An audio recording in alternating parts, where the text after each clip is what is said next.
ಹಾಗೆಯಿರುವಂತಹ ಎಲ್ಲ ಮುಖಂಡರಿಗೆ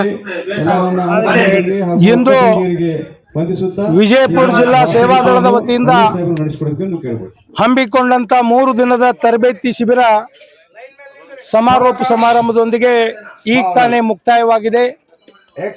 ಈ ಒಂದು ಶಿಬಿರ ಬಹಳ ಯಶಸ್ವಿಯಾಗಿ ಆಯಿತು ಅಂತೇಳಿ ನಾನು ಬಿಜಾಪುರ ಜಿಲ್ಲಾ ಕಾಂಗ್ರೆಸ್ ಅಧ್ಯಕ್ಷನಾಗಿ ಹೇಳೋದಕ್ಕೆ ಬಯಸ್ತಾ ಇದ್ದೀನಿ. ಏಕೆಂದರೆ ನಮ್ಮ ಕಾಂಗ್ರೆಸ್ದ ಅನೇಕ ಜನ ಕಾರ್ಯಕರ್ತರಿಗೆ ಕಾಂಗ್ರೆಸ್ ಪಕ್ಷದ ತತ್ವ ಸಿದ್ಧಾಂತಗಳು, ಕಾಂಗ್ರೆಸ್ ಪಕ್ಷದ ಉಗಮ, ಇಂಥ ಅನೇಕ ವಿಷಯದ ಮಾಹಿತಿ ಕೊರತೆ ಇತ್ತು ಅಂಥೇಳಿ ಭಾವಿಸಿದ್ರೆ ತಪ್ಪಾಗಲಿಕ್ಕಿಲ್ಲ.